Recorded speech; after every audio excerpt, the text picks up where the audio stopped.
বন্ধুরা, আজ আমি নতুন একটা রেসিপি দেখাবো। দেখো, নিয়েছি এখানে 750 গ্রাম খাসির মাংস নিয়েছি। দেখছো, একদম ধুয়ে পরিষ্কার করে নিয়েছি, হাড্ডিও আছে মাংসটা। এই মাংসটা রান্না করতে কি কি মশলা লাগে, এখানে 750 গ্রাম যেমন মাংস নিয়েছি, এখানে 300 গ্রাম পেঁয়াজ নিয়েছি, 300 পেঁয়াজ। তো আর আলু ওই 6-8 পিস আলু হয়েছে দিয়েছি। তোমরা যদি আলু খাও দেবে, না খাও না দেবে, কিন্তু ঝোলের আলুটা ভালো লাগে বলে আমি অল্প করে দিয়েছি। আর একটা টমেটো নিয়েছি। এই পেঁয়াজটাই এতে একটু বেশি করে দেব, কিন্তু ঝোল বানাবো পাতলা করে। তোমরা এই ঝোল একবার বাড়িতে বানিয়ে খেয়ে দেখবে। আর সাথে নিচ্ছি এখানে মশলা, খুব কম মশলা দিয়েই করবো, তেল মশলা কম দিয়ে। নিয়েছি 2টো তেজপাতা, 2টো শুকনো লঙ্কা, গোটাকাতে জিরে, 4টে এলাচ, 2টো টুকরো ডালচিনি, লবঙ্গ, আর সাথে এখানে আদা রসুন বেটে নিয়েছি। আর লঙ্কা হলুদ আমি এখন দেখাচ্ছি না, সে যখন দেবো তখন দেখাবো। মাংসটাকে ম্যারিনেট করে রাখার জন্য আমি এখানে 1 চামচ হলদি দিচ্ছি। ঝালটা সেটা তোমাদের, তোমরা ঝাল বেশি খাবে কি কম খাবে সেটা তোমাদের ব্যাপার। আমি কিন্তু ঝাল একটু কম করে পরিমাণেই দিচ্ছি। 1 চামচ আর হাফ চামচকেও কম লঙ্কা দিয়েছি। এখানে 1 চামচ ধনের গুঁড়ো দিচ্ছি, আর সামান্য একটু হাফ চামচের মতো নুন দিয়ে দিচ্ছি। এখানে 2 চামচের মতো সর্ষের তেলও দিয়ে দিচ্ছি। একসাথে 50 গ্রাম আদা দিয়ে দিচ্ছি এতে। এইবার আমি এই সমস্ত যে উপকরণগুলো দিয়েছি, এইগুলো দিয়ে আমি ভালো করে ম্যারিনেট করে রেখে দিচ্ছি। ম্যারিনেট করে খাসির মাংস বিশেষ করে ম্যারিনেট করে রেখে দিলে মাংসটা বেশ, এর মধ্যে ঝাল নুন ভালোভাবে ঢুকে মাংসটা খেতে ভালো হয়, সেদ্ধও ভালো হবে, আর মাংসটা খেতেও ভালো হয়। হাড্ডি আছে যে মাংসটা, খাসির মাংসতে একটু হাড্ডি না থাকলে ভালো লাগবে খেতে। আমি এটা আধ ঘন্টা চাপা দিয়ে রাখছি। আমি উনুন জেলে উনুনে কুকার বসিয়ে দিয়েছি, আর সর্ষের তেল পরিমাণ মতো তেল দিয়ে দিচ্ছি। একটু বেশি করেই তেল দিচ্ছি, যা দেয়ার এখনই দিয়ে দিতে হবে। যে উপকরণগুলো নিয়েছি দেখো, জিরে, এলাচ, ডালচিনি, লবঙ্গ, তেজপাতা, লঙ্কা, আমি সব এর মধ্যে তেলের মধ্যে ঢেলে দিচ্ছি একবারে। ওইগুলো দিয়ে এইবার আমি নাড়াচাড়া করছি। এইগুলো, এই উপকরণগুলো দিলে দারুণ একটা ভেজে সেন্ট উঠে দারুণ।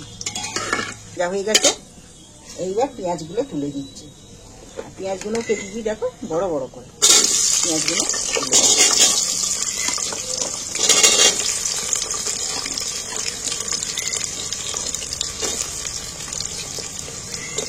পেঁয়াজগুলোকে তেলটার মধ্যে ভালো করে নাড়াচাড়া করছি।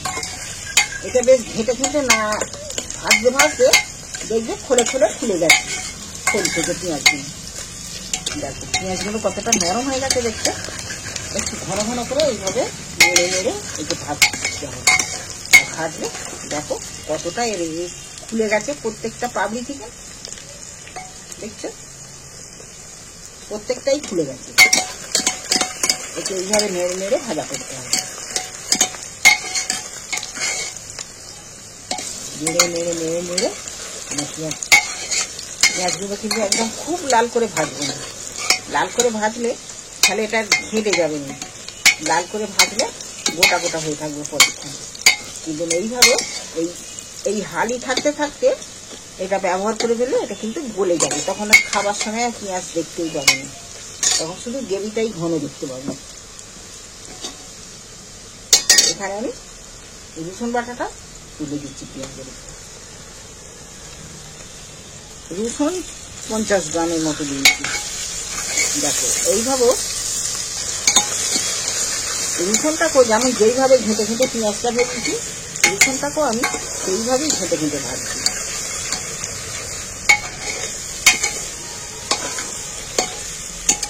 রসুনটা খুব একটা আমি ভাজবো না। মাংসটা এবার আমি নিয়ে আসি দেখি। ম্যারিনেট করে রেখেছি, কতটা মজে আছে দেখছো একদম। এইটা কিন্তু নুন ঝাল সবের মধ্যে কাঁচার মধ্যেই ঢুকে গেল। এইবার আমি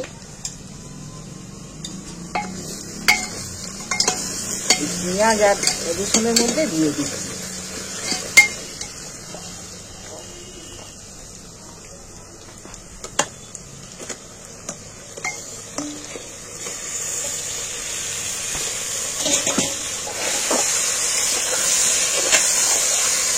দেখো মাংসটা তুলে দিয়ে আমি ভালোভাবে নাড়াচাড়া করে নিই।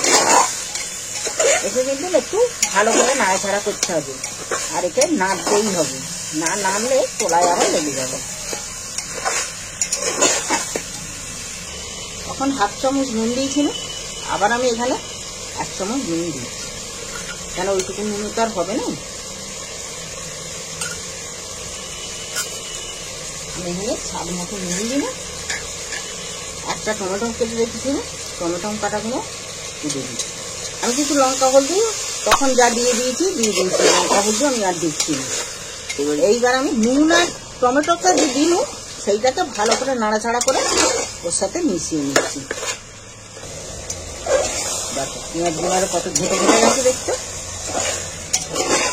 আর এটা কষতে থাকবে, পেঁয়াজ গুলোর আর কিছুই থাকবে না, ওটা গ্রেভি তৈরি হয়ে যাবে। এমনি নাড়তে নাড়তে দেখো কতটা গ্রেভি এসে গেছে। এইবার আমি যে আলুগুলো কেটে রেখেছি, আলু কাটাগুলো, এই আলুটা ডব আলুও কিন্তু খেতে ভালো লাগে। আমি আলুগুলো তুলে দিচ্ছি, অমনি এর মধ্যে এই নাড়তে নাড়তে কষা হয়ে যাবে। এইবার আমি কষিয়ে নিই।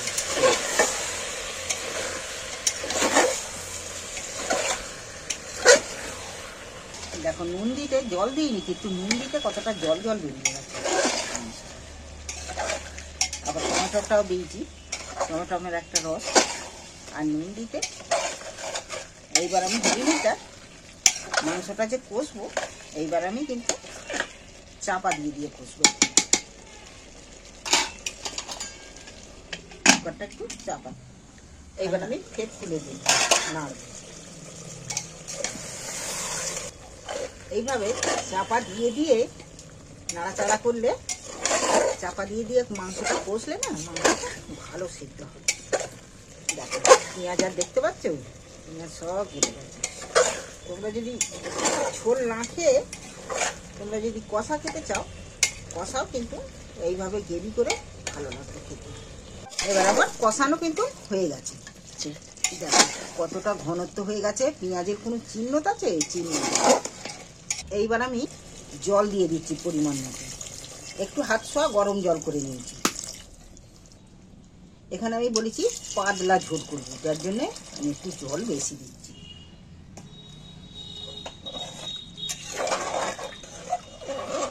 এইবার আমি কুকারটা এঁটে দিচ্ছি, 2-3 সিটি পড়লেই হয়ে যাবে। উনুন থেকে আমি নামিয়ে নিয়েছি, কেন বেশ ভালো সেদ্ধ হয়ে গেছে। আরও এ হবে বলে আমি বেশি ঘেঁটে যাবে বলে নামিয়ে নিয়েছি। গরম মশলার বদলে আমি এই জায়ফল জয়িত্রীর গুঁড়ো দিচ্ছি একটু। এইটা দিলে তুমি কাজের বাড়ির মাংস খাচ্ছ কি ঘরোয়া মাংস খাচ্ছ বুঝতে পারবে না। একটুখানি জন্যই একটুখানি মশলা। এখানে আমি একটা গামলা নিয়েছি, এই ঝুল তো এ থেকে তুলে নেব।